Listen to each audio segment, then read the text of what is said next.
Agora eu percebi uma coisa. Os ministros do STF, a imprensa, a esquerda, não faziam a menor ideia do que era essa tal lei Magnitsky. Magnitsky, a pronúncia correta, tá? Eu estou impressionado da forma que eles subestimaram o impacto, a magnitude e a amplitude desta sanção. E ao longo dos dias é que eles começaram a entender a gravidade disso. Eu vou te falar que eu acho que agora, hoje, sábado, é que eles sentaram para entender a merda que eles entraram. Lá no início, teve um ministro que falou assim, acho que foi Gilmar Mendes ou Barroso, não foi Gilmar Mendes, nós sempre teremos Paris. Se eles não pudessem, eles achavam que só não poderiam ir aos Estados Unidos. O advogado do Donald Trump, que se você não conhece ele, não acompanha no X, eu sugiro que você o faça, tá? É uma fonte fiel da informação e você já consegue meio que ver com antemão o que está vindo lá dos Estados Unidos. É o Martin DeLuca. Segue ele depois aí, ó. Martin DeLuca. Ele postou isso aqui hoje, por volta das 5 horas da tarde. Porque começou a sair, primeiro, deixa eu explicar, começou a sair um boato de que as contas do Alexandre de Moraes e as propriedades, o patrimônio deles na Europa também estavam sendo bloqueados. Peraí, na Europa também? Muita gente não estava acreditando. Quando eu vi isso, eu pensei, cara, não, na Europa, os bens dele vão estar bloqueados na Europa também? Então, escuta isso aqui. Vou colocar a tradução aqui para você ver o que esse cara colocou. É o advogado Donald Trump, tá?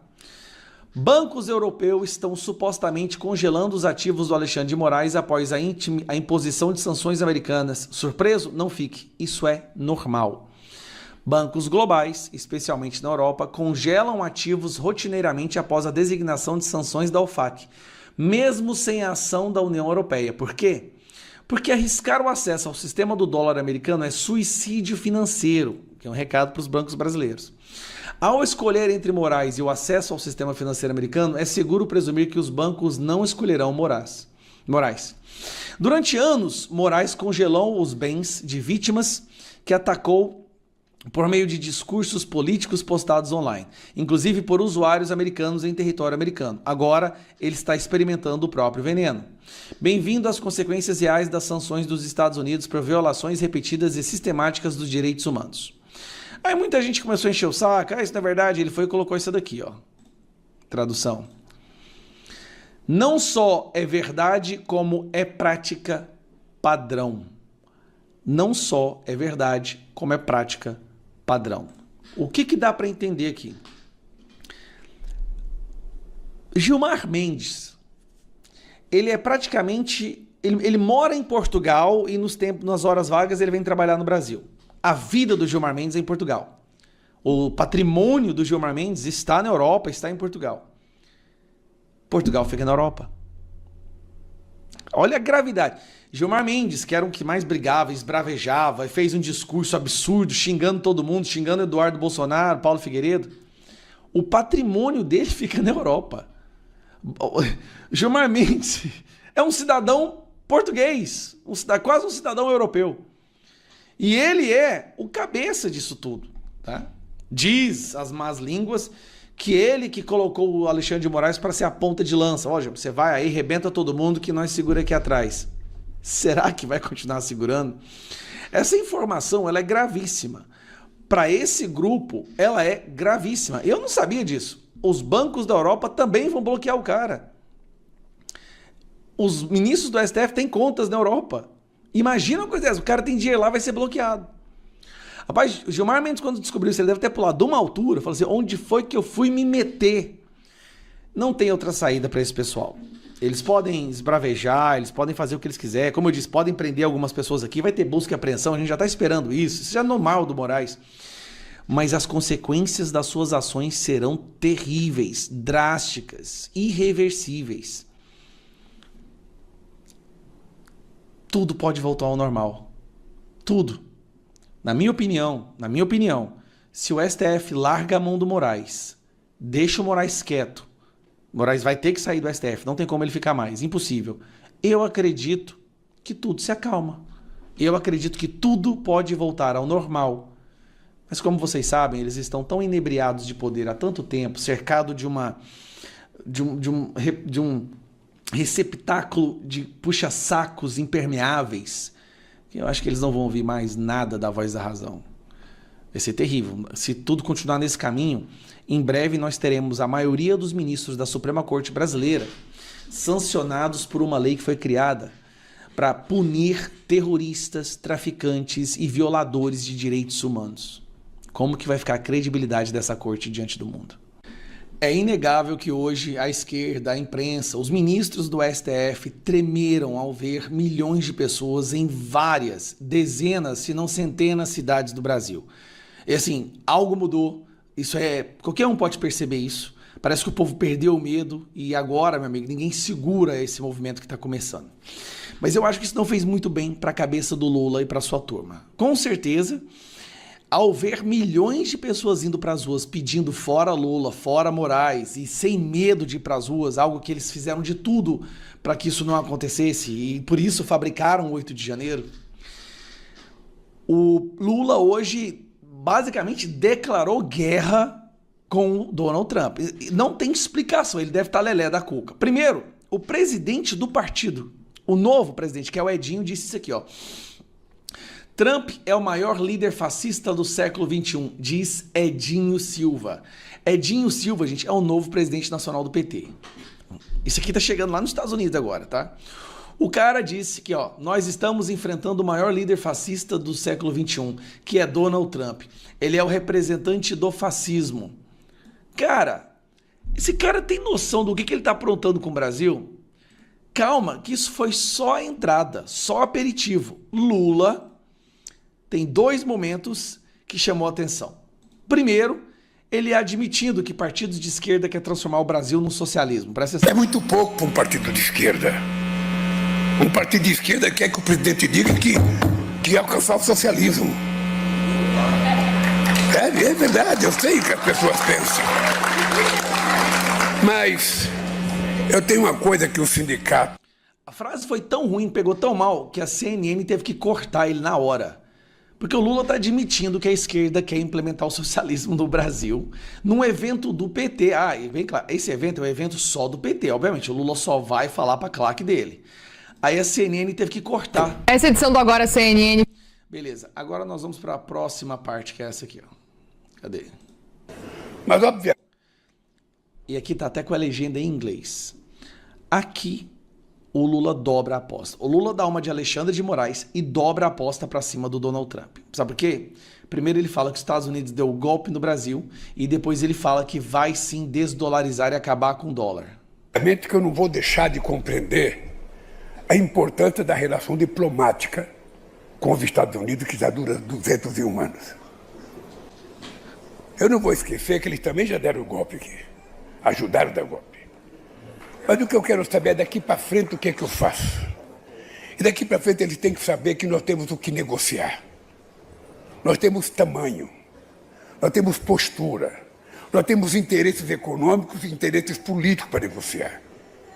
Eu não vou abrir mão de achar que a gente precisa procurar construir uma moeda alternativa para que a gente possa negociar com os outros países. Eu não preciso ficar subordinado ao dólar. Nesse momento, é como se o Lula estivesse mandando o dedo do meio para o Donald Trump, igual o Alexandre de Moraes deu para aquelas milhares de pessoas que estavam no estádio, no jogo do Corinthians. Aqui, o Lula está certificando, garantindo que não vai ter mais diálogo. Ou seja, ele quer a briga. Entenda isso de uma vez por todas. Por que o Lula quer a briga? O Lula precisa dessa briga para ter alguém para culpar da quebradeira do Brasil que já vai acontecer por conta dele. Ele sabe que ano que vem o Brasil vai quebrar completamente. Ele precisa produzir essa briga. Ele precisa brigar com o Donald Trump para jogar a culpa para cima dele. E vai ter toda a Globo, Estadão, Folha de São Paulo, aquele jornalismo todo trabalhando nessa narrativa. Lula não quer resolver o problema. Na verdade, ele vai usar o problema para esconder o verdadeiro problema. Fez sentido?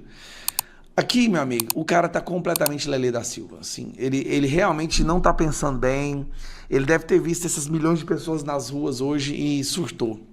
E para concluir, que dia Magnitsky, não foi não? Pessoal, que dia Magnitsky foi esse? Que coisa linda.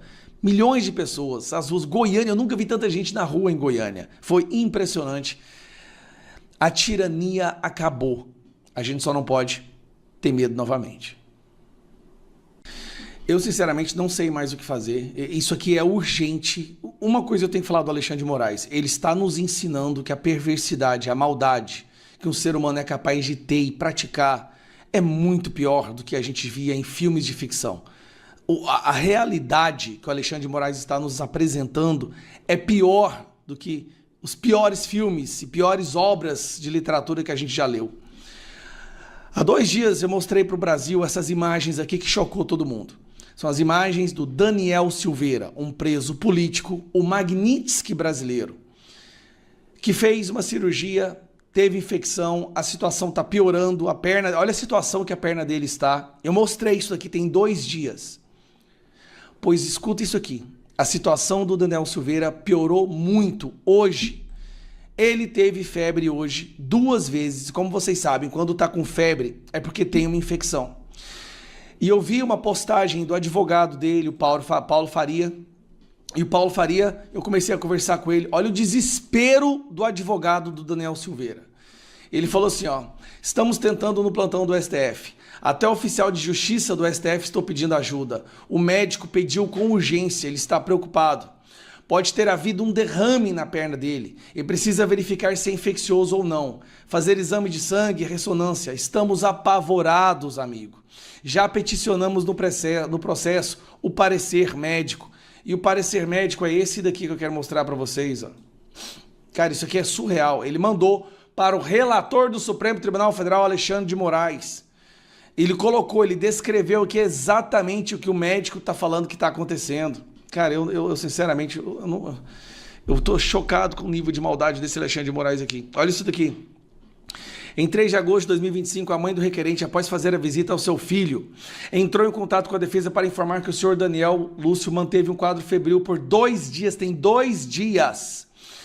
Nesse diapasão, a defesa entrou em contato com o Dr. Raimundo, da ortopedia e traumatologia, responsável pela cirurgia e acompanhamento pós-cirúrgico. Daniel Silveira informou a situação relatada pela genitora. Em seguida, o médico informou a necessidade urgente do requerente retornar para o hospital para fazer avaliação médica especializada com exames complementares de imagens, tais como ressonância magnética e exames laboratoriais, a fim de afastar a infecção articular e, por sua vez, evitar riscos inerentes a tal enfermidade de elevada gravidade.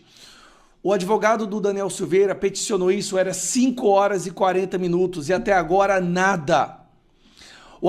Escuta o que eu estou te falando aqui. O Daniel Silveira está prestes a se transformar num próximo Clezão.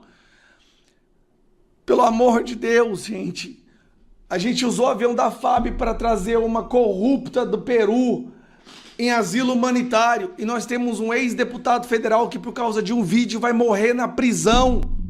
Alexandre de Moraes, você quer um outro Clezão nas suas mãos? Você não está entendendo, você está sofrendo a Magnitsky por causa disso que você está fazendo. E você vai realmente deixar um prisioneiro político morrer na prisão porque você não consegue liberar ele. Eu não estou pedindo prisão domiciliar, não. É liberar ele para ir para o hospital. Hospital, gente. Nós estamos pedindo para o Daniel ir para o hospital receber o devido tratamento. Não é ir para casa, não. E o advogado está desesperado. A mãe do cara está desesperada. Ninguém sabe mais o que fazer. Enquanto isso, a situação dessa foto aqui já está bem pior. Olha aqui, isso aqui é dia 30 de julho. A situação do Daniel Silveira agora piorou muito. Ele está com febre há 2 dias. E não há estrutura onde ele tem agora para cuidar dele. Ele precisa fazer exames, como ressonância e outros. Pelo amor de Deus, que nível de maldade é esse? Quer que eu te conte a pior?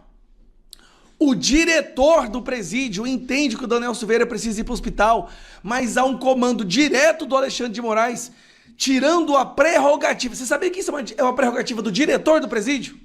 É o diretor que decide se a pessoa pode ir ou não. No caso do Daniel Silveira, não é não. O diretor não pode decidir sobre um prisioneiro do presídio dele. Tem que primeiro o Alexandre de Moraes liberar. Porque se o Alexandre de Moraes liberar e o diretor mandar, o diretor cai no inquérito. Cai no inquérito. Pode ir preso. Puta... Desculpa. O que está acontecendo com o nosso país, gente?